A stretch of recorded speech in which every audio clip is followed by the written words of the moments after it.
I recently read Magic Words by Jonah Berger. Specific words have enormous power.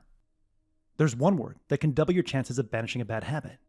Another word can calm your nerves before a big performance.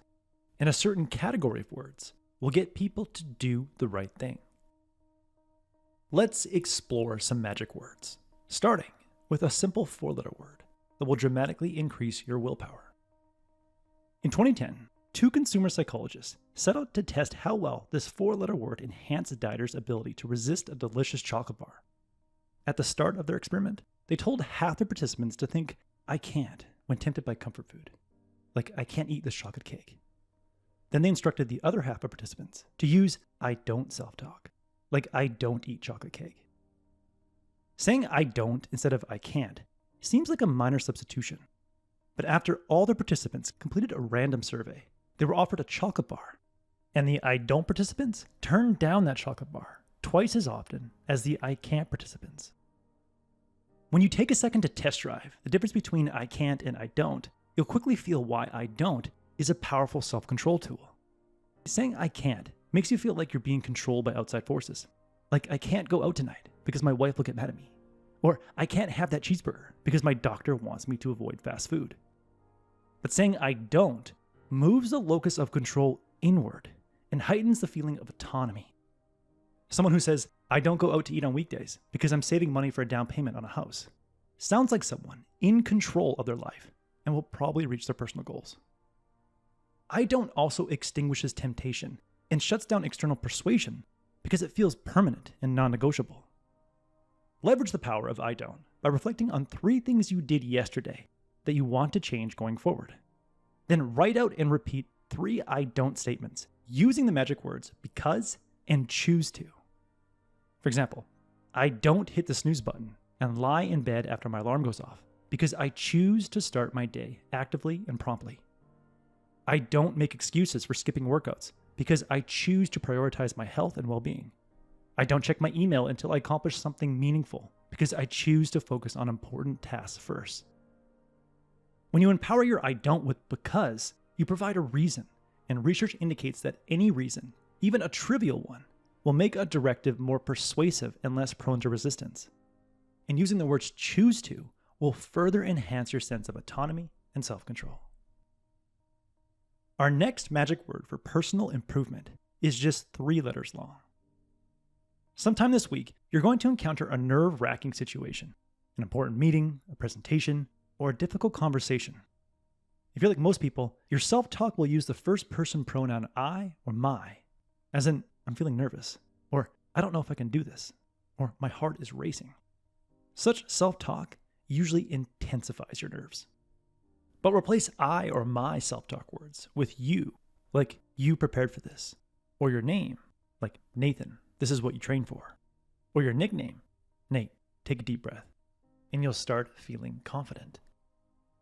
In a 2014 University of Michigan study, participants were told to deliver a speech about their qualifications for a new job to a large group of evaluators with 5 minutes of preparation. Those told to engage in self-talk using their name or the word "you" significantly reduced their stress hormone, cortisol, felt more confident, and performed better than the control group. Shifting from "I" self-talk to "you" self-talk prompts you to step back and act like a supportive coach. In supportive coach mode, you are more likely to view a situation positively and recall strategies to help calm your nerves. So, just before an important meeting, presentation, or difficult conversation, start using the word "you" in your self-talk and throw in "you got this" for an additional boost of confidence.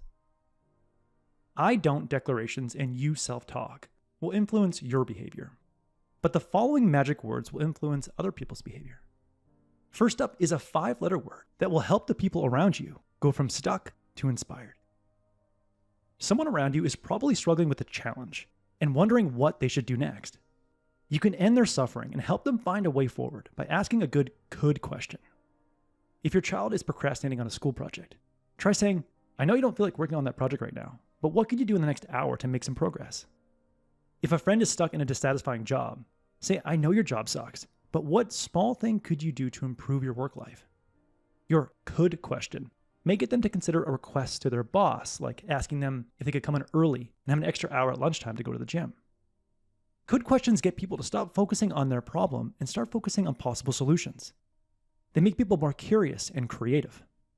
Asking a form of "what small action could you take" is something great coaches do to help others self-generate possible solutions, because great coaches know that people are more likely to act on their own ideas than ideas from others. Now, the last word we'll talk about isn't a single word, but a category of words. When people don't do what you expect them to do, when your child doesn't clean their room, when your employee misses a deadline, when your teammate consistently skips practice, don't remind them what they should be doing. Give them an identity worth striving for. Instead of instructing your child to help pick up, encourage them to be a good helper. A study at a California preschool revealed that this subtle shift boosted helping behavior by nearly a third. Rather than lecturing an employee to complete their tasks on time, ask them if they want to be a top performer.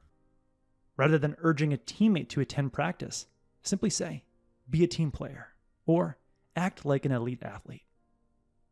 Turning actions into identities, verbs into nouns, is effective because we all strive to uphold positive self-images and avoid labels that make us look bad.